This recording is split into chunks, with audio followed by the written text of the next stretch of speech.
Hello. হঠাৎ করেই ফুচকা খাওয়ার খুব ইচ্ছা জাগলো, তাই মাকে বললাম ঝটপট করে রেডি হও, যতই রাত হোক না কেন আমি এখন ফুচকা খেতে যাব। তাই রাত 1:30টার সময় মাকে নিয়ে এখন যাচ্ছি ফুচকা খেতে। মা তো বারবারই বলছিল এই ঠান্ডার মধ্যে মানুষ বাঁচছে না, আর তোর যত নাটক। না বাপু, আমার না সবসময় ফুচকা খেতে ইচ্ছা করে, কিন্তু লোক পাই না, তাই খাওয়া হয় না। তাই চলে গেলাম আজকে একটু জল ফুচকা, আর ভাবলাম শুধু জলে কেন আটকে থাকবো, দই ফুচকাটা অর্ডার করে ফেলি। তাই জল ফুচকা আর দই ফুচকা নিয়ে একদম আমাদের মাঠের কাছেই গ্যালারি আছে, গ্যালারির উপর বসে বসে দই ফুচকাটা খেয়ে নিলাম।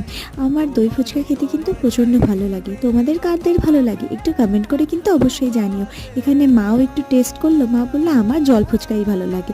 তারপর আসার পথে মা বললো এই দোকান থেকে একটা বিস্কুট কিনে দে, তাই আমিও দোকানে দাঁড়িয়ে মাকে একটা বিস্কুট কিনে দিয়ে এখন মা গেট খুলুক, আমরা বাড়িতে যাই। বাই।